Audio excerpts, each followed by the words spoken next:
All right, I'm going to talk to you about communicating approval and acceptance.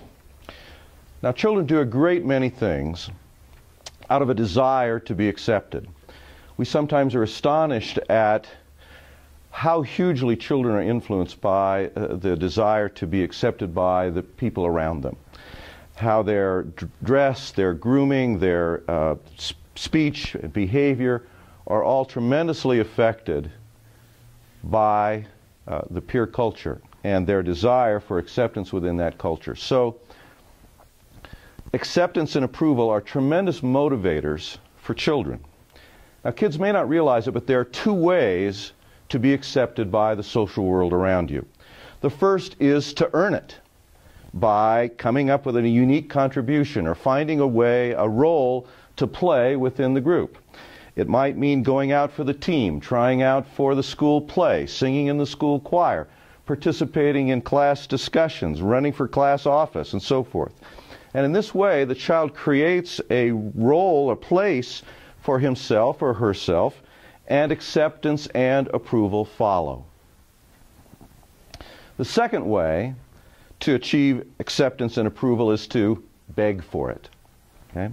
By pleasing, conforming, following every requirement for appearance and behavior that's dictated by those around you that you hope will accept you.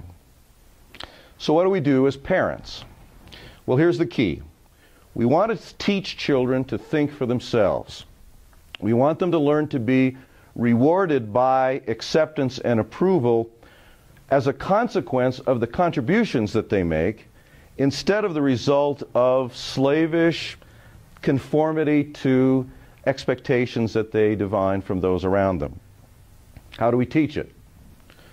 Well, it begins with cultivating a friendly relationship with our kids and praising their contributions ourselves.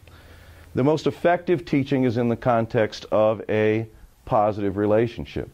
So we want to look for the role that our child plays in the family, the unique place that our child has in the family. We want to be able to praise, we want to be able to give approval and acceptance for the contributions that the child makes to being a part of our social system, that is the family. So, let your child know that you enjoy their company. Teens especially get a huge boost out of knowing that you even care about spending time with them, and that you have respect for them, their ideas, their concerns, their problems. And of course, in order to communicate acceptance and approval, we want to give praise. But when you're praising your kids, focus on the pleasure they get and the satisfaction they get from their own achievements, so that they learn to accomplish things because it makes them feel good about themselves. Okay? Okay? That feeling of accomplishment, that sense of satisfaction, is also a tremendous motivator. So, wow, Amanda, it must feel really good to have your homework all ready to turn in this morning. Okay? And this kind of praise is especially important for girls, who often are told by our culture that appearance is more important than achievement.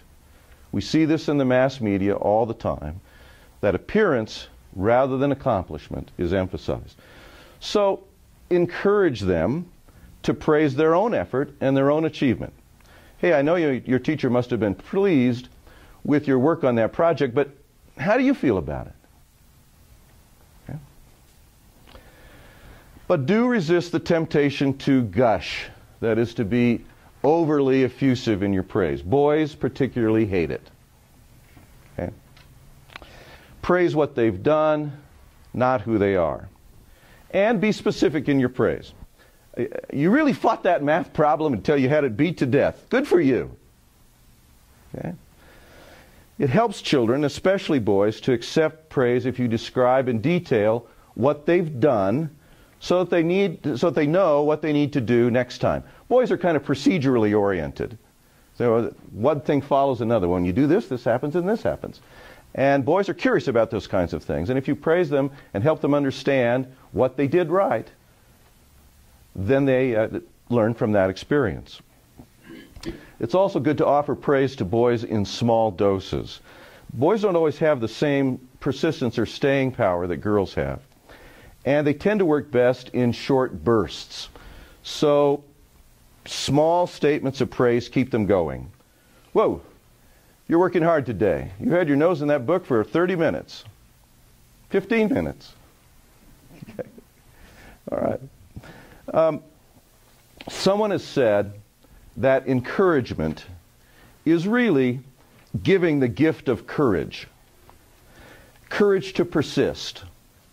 Courage to face and overcome difficulties. Courage to hold out until you're successful. And when a child exercises this gift because of your encouragement, he or she finds that approval and acceptance come naturally. Okay? In addition, children develop then confidence in their own individuality, instead of relying totally on peer acceptance for any sense of self-validation.